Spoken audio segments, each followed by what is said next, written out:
Okay, so Objective 5 looks back at section 6.1, which is talking about a system of linear equations. So if you want a review of that, it starts on page 269. We'll do a brief review here.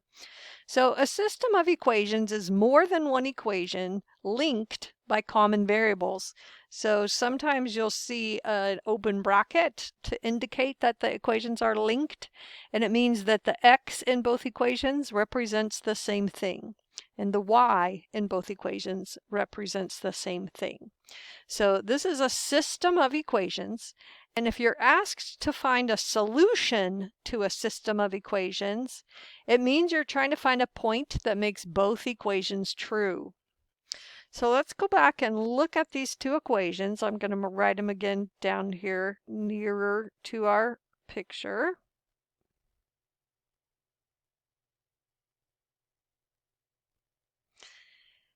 And I have two graphs here, and this blue one is the graph of the 2x plus 4y equals 8.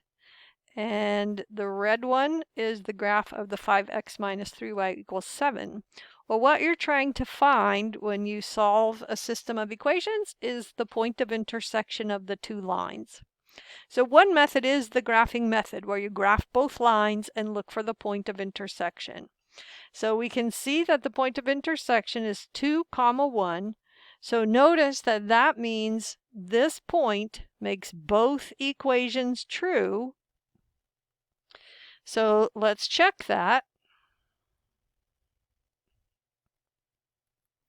Where if I do 5 times an x value of 2 minus 3 times the x value of 1, it does indeed equal 7. And then if I do in the second equation 2 times the x value of 2 plus 4 times the y value of 1, that indeed gives us 8. So you can check your answer always to solving a system of equations. So the algebra methods that you've learned are substitution or elimination, which is also called the addition method. So let's do a quick review of those two methods. So let me write my equations here again. So I have 5x minus 3y equals 7.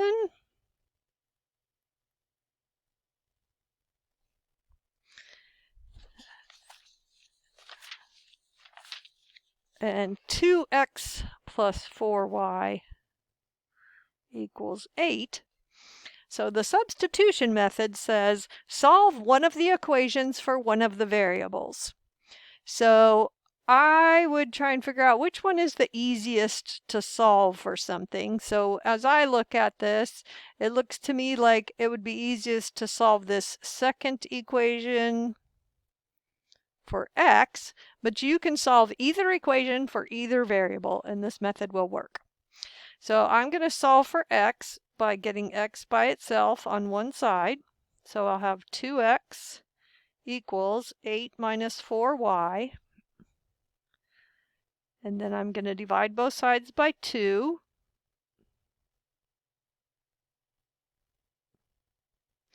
So I'm going to have x equals 4 minus 2y. Well, then you take this quantity and you put it into the other equation. So you're going to get 5 times the 4 minus 2y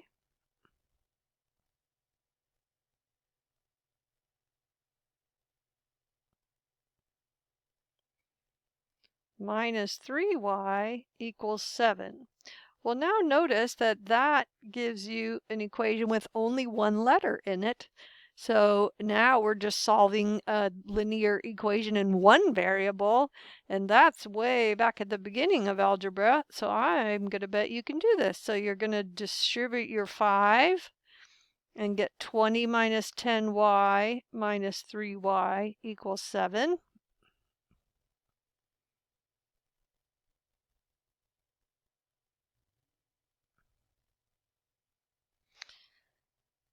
So that's going to be 20 minus 13y equals 7. subtract 20 from both sides. And you're going to get negative 13y equals negative 13. Solving for y, and you get y equals 1. So then once you get that y value, you already have an equation that says if you know what y is, you can figure out what x is by using this equation. So you'd say x equals 4 minus 2 times 1, or 2, and then you need to write your answer as an ordered pair, just like we did when we showed it on the graph. It was 2, 1. So write your answer as an ordered pair. Okay, so that was the substitution method. Solve one of the equations for one of the variables, plug that into the other equation, and then solve for the one letter that's remaining. So the other method is called the elimination or addition method. And for this method, you keep the equations lined up one above the other, and you're trying to get one of the letters to drop out or eliminate. So you're trying to get matching but opposite coefficients for one of the letters. So if I multiply the first equation by 2 on both sides, which I can do and stay legal, and I multiply the second equation by negative 5 on both sides,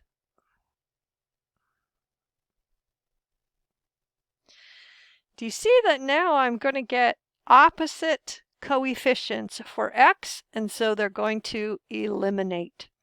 So let me show you what I get when I multiply the first equation on both sides by 2. I'll have 10x minus 6y equals 14. Do my distributive property.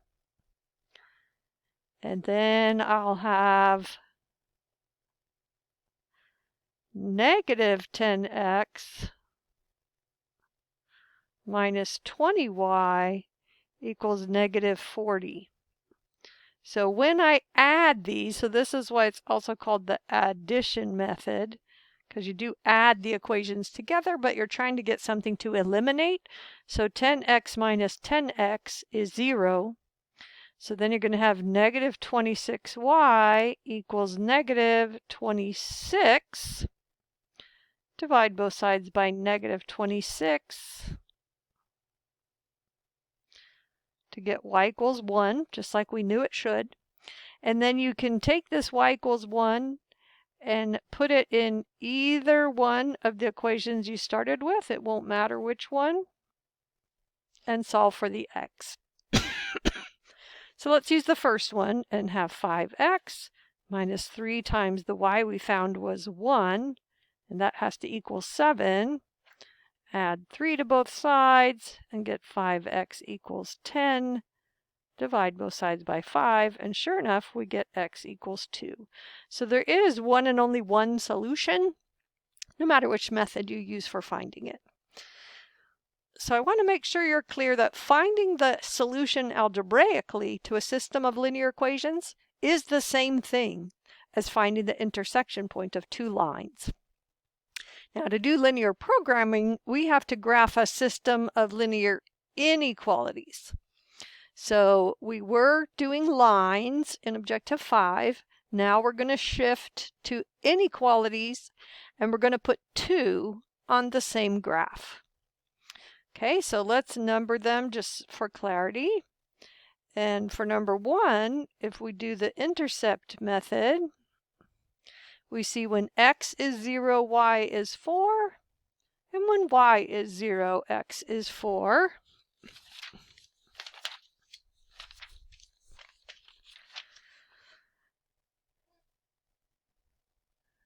So I actually have a grid here. So I'm going to have 0, 4, and 4, 0, my two intercepts. And then let me come back and look and notice that it's a or equals 2. So I make a solid line.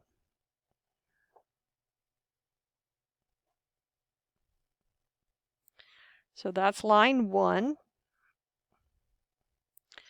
And let's make line 2 a different color.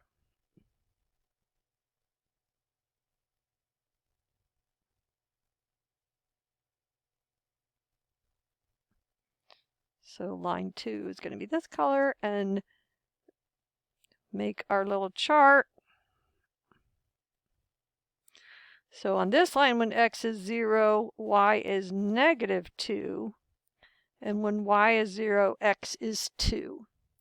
So I'm going to have 0, -2, and 2, 0. And I'm going to take my ruler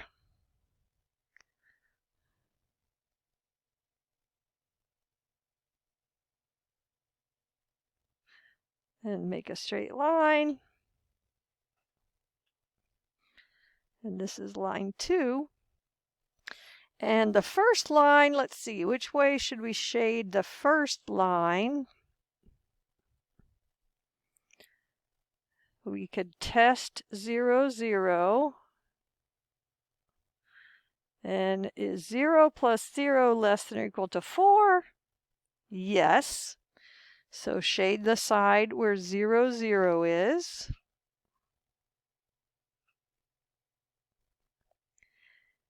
And then the second line,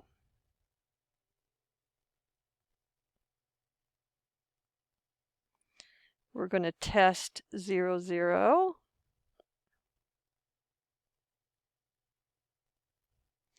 And have 0 minus 0, is that bigger than 2? Well, that's false. So for the blue line, we're going to shade away from 0, 0. So then we're looking for the place where all the arrows point inward. And you'll see when you look at the solutions in the textbook solutions that they have only shaded the region of the overlap. But I think it's actually clearer with just the arrows. So on your homework, you can just use arrows and that would be fine. But if you're trying to check your answer in the book, you'll need to realize that where you have the arrows all pointing inward, they're going to have it actually shaded. So this shaded region is called the region of feasible solutions, or just the feasible region. So when we're doing linear programming problems, this is going to be all possible solutions are going to be in the shaded area. Okay, so just using that language, we need to graph a feasible region. So it's really the same task as what we just did. There are just more inequalities. So let's notice these two inequalities at the bottom, and they often come up in business problems because a lot of times X and Y are standing for tangible objects. And so you have to have positive numbers of them. So in that case, if you'd like to be able to make a bigger graph, you can say, well, I'm just going to have the bottom line be the x-axis and the leftmost line be the y-axis, and have this bottom corner be 0, 0, so that I have more space to graph in. This doesn't always work, but it often works. So we have 3 inequalities to graph here. So let's go ahead and number them and color code them.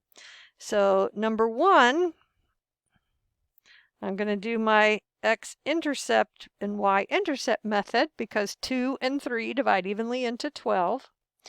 So when x is 0, y is 4. And when y is 0, x is 6. So I'm going to have 0, 4, and 6, 0. And that's my first line.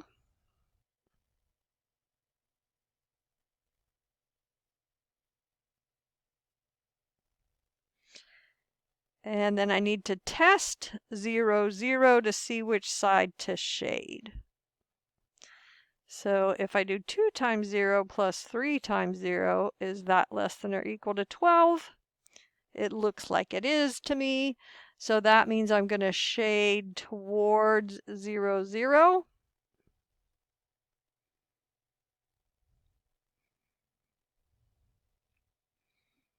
Okay, then I'm going to use a different color, and you may find it really helpful to use colored pencils and use different colors.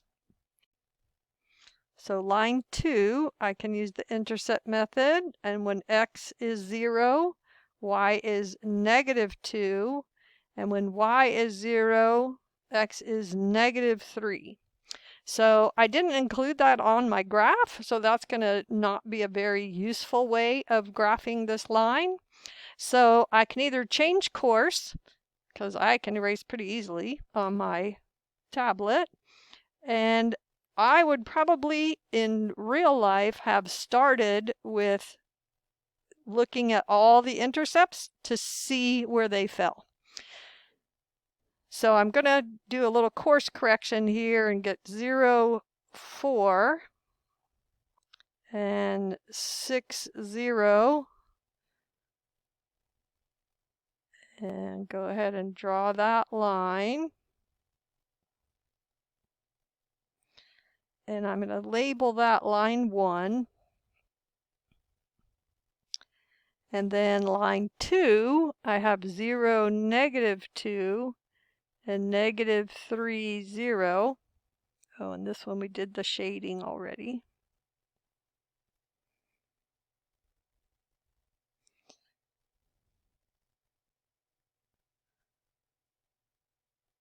So there's my second line. And let's test 0, 0.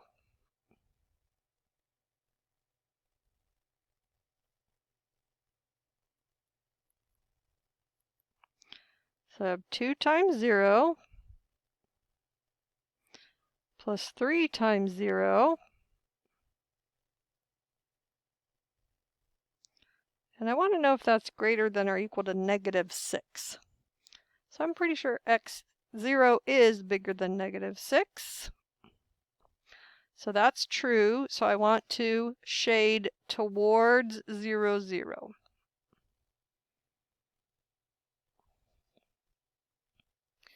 So then the third inequality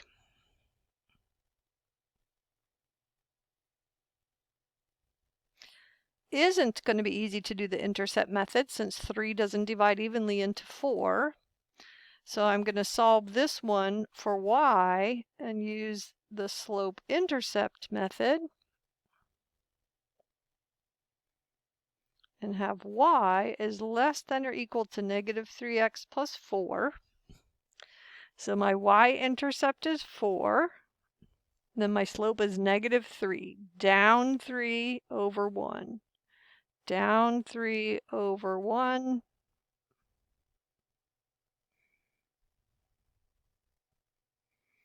Again, this is or equals. So a solid line. And then this one, you can use the above below and say, because I have y values less than the ones on the line, I want to shade below.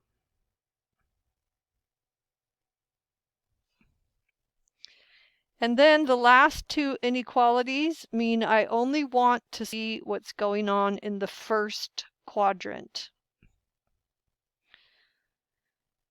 So I need to be in the first quadrant, below the third line, below the first line, and above the second line. So that little red triangle is the feasible region.